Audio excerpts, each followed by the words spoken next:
Welcome to Shri Shri food. આજે આપણે બધાને વધારે પસંદ આવે તેવી મીઠાઈ બનાવીશું। આજે આપણે બનાવીશું કાલા જાંબુ। તેને કાલા જામ પણ કહેવાય છે। કાલા જામ અને ગુલાબ જાંબુ એક જ રીતે બનાવી શકાય છે, પણ કાલા જાંબુને થોડા વધારે તળવાના હોય છે, એટલા માટે તેના ઉપરનું પડનો કલર બ્લેક થઈ જાય છે અને થોડું તેનું પડ કડક પણ થઈ જશે અને તેનો સ્વાદ વધારે સારો થઈ જશે। તો ચાલો બનાવવાની શરૂઆત કરીએ। તો તેના માટે અહીંયા મેં 200 ગ્રામ સોફ્ટ માવો લીધેલો છે। કોઈ પણ ડેરીમાં આસાનીથી મળી જશે। ચાસણી બનાવવા માટે 500 ગ્રામ ખાંડ લીધેલી છે, 60 ગ્રામ પનીર લીધેલું છે, 30 ગ્રામ મેંદો લીધેલો છે, 1 ટીસ્પૂન રવો, 1/8 ટીસ્પૂન બેકિંગ પાવડર, 4 થી 5 ઇલાયચી અને તળવા માટે ઘી લઈશું। હવે આપણે એક પ્લેટ લઈએ, તેમાં આપણે પનીર નાખીશું। પનીરને હાથથી સારી રીતે ક્રમ્બલ કરી લઈએ। હવે તેને આપણે આ રીતે હથેળીથી બરાબર મસળી લઈએ પનીરને અને સોફ્ટ બનાવી દઈએ। પનીરને મિક્સ કરતાં આ રીતે સોફ્ટ કરીશું।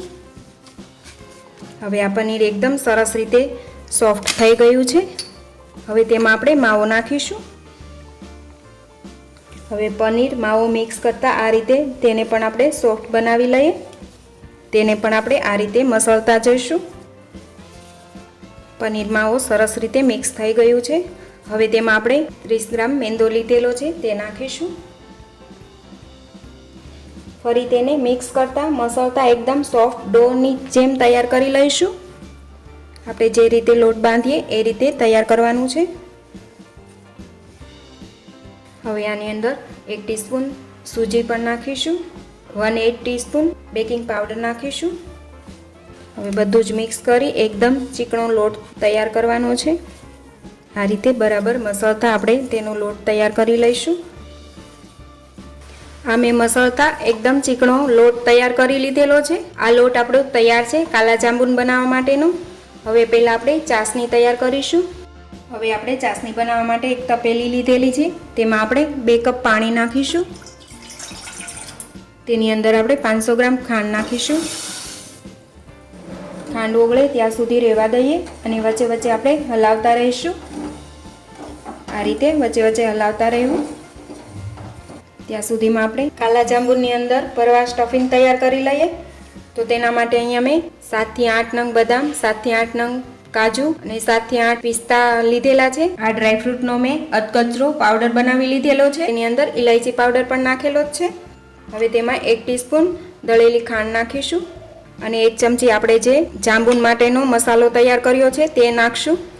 તેનાથી સ્ટફિંગમાં બાઇન્ડિંગ સરસ આવી જશે। હવે હાથથી બધું બરાબર મિક્સ કરી લઈએ। આની અંદર તમારે અલગ કલર દેવો હોય તો કોઈ પણ તમને ફૂડ કલર ગમે તે પણ નાખી શકાય છે, પણ અત્યારે હું નથી નાખી રહી। અત્યારે મેં કાજુ બદામ પિસ્તા લીધેલા છે। તમને ચારોળી પસંદ હોય તો ચારોળી પણ નાખી શકાય છે। હવે આપણું આ સ્ટફિંગ પણ તૈયાર છે। હવે આપણે ચાસણી ચેક કરી લઈએ। હવે આપણી ચાસણીમાં ખાંડ ઓગળી ગઈ છે। હવે તેને ચેક કરી લઈએ। જાંબુનમાં તારવાળી ચાસણી નહીં જોઈએ, બસ એટલું જોવાનું છે કે ચાસણી આંગળી અને અંગૂઠા વચ્ચે ચેક કરીએ તો તે ચીપકવી જોઈએ। તો આ આંગળી આપણી અંગૂઠા અને આંગળી વચ્ચે એકદમ ચીપકી રહી છે, તો આપણી ચાસણી તૈયાર છે। આપણે તાર નથી બનાવવાનો। હવે આપણી ચાસણી તૈયાર છે, તો તેને આપણે એક નીચે ઉતારી સ્ટેન્ડ ઉપર મૂકી દઈએ। હવે કાલા જાંબુન તળવા માટે ઘી ગરમ કરી લઈશું। મીડિયમ ગેસ પર મૂકીશું। હવે કાલા જાંબુન બનાવીશું।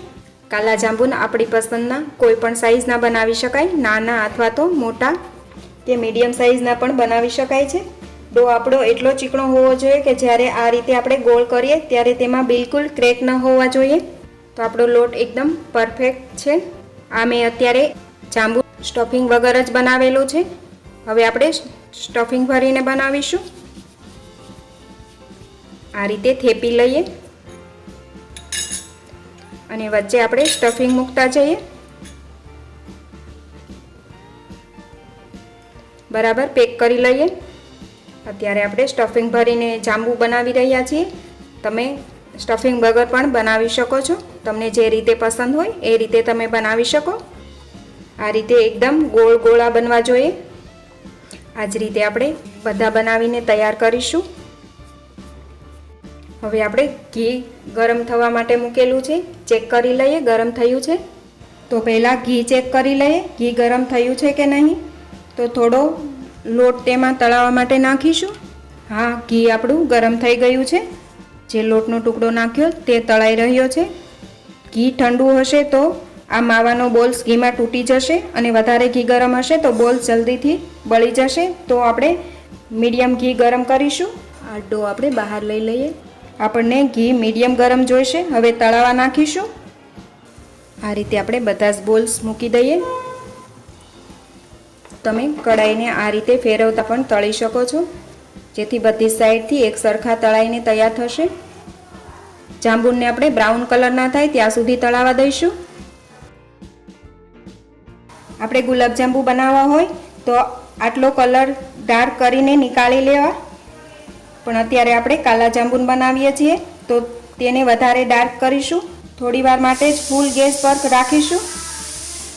તમને એવું લાગે કે ઘી વધારે ગરમ છે તો મીડિયમ ગેસ કરવો. કાલા જાંબુ તળાઈને ડાર્ક થઈ ગયા છે. હવે તેને નીકાળીને ચાસણીમાં નાખીશું. ગેસ આપણે ધીમો કરીશું અને તેને આ રીતે ઘી નિતારી લઈશું. જાંબુને આપણે ચાસણીમાં નાખીશું. હવે આપણે એ જ રીતે બાકીના કાલા જાંબુ પણ બનાવીને તૈયાર કરી લઈએ. એ પહેલાં જો તમે હજી સુધી અમારી ચેનલ સબસ્ક્રાઈબ નથી કરી તો પ્લીઝ અહીંયા ક્લિક કરો એટલે સબસ્ક્રાઈબ થઈ જશે અને બેલ આઇકન પર ક્લિક કરશો એટલે તમને અમારા નવા વિડીયો મળતા રહે. અને વિડીયો પસંદ આવે તો પ્લીઝ લાઈક પણ કરો અને તમારા ગ્રુપમાં શેર પણ કરવાનું ભૂલતા નહીં. હવે બધા જ કાલા જાંબુ તળીને તૈયાર કરી લીધેલા છે. બધા જ જાંબુને આપણે ચાસણીમાં ડુબાડી દીધેલા છે. તમે તેને બીજા દિવસે ખાશો તો તે એકદમ સ્વાદિષ્ટ બની જશે અને સારી રીતે ફૂલી પણ જશે. તો તમે પણ આ તહેવાર પર કાલા જાંબુ જરૂરથી બનાવજો અને તમારા એક્સપિરિયન્સ શેર કરજો અને મારી ચેનલને સબસ્ક્રાઈબ જરૂરથી કરજો. તો ફરી મળીશું એક નવી રેસીપી સાથે.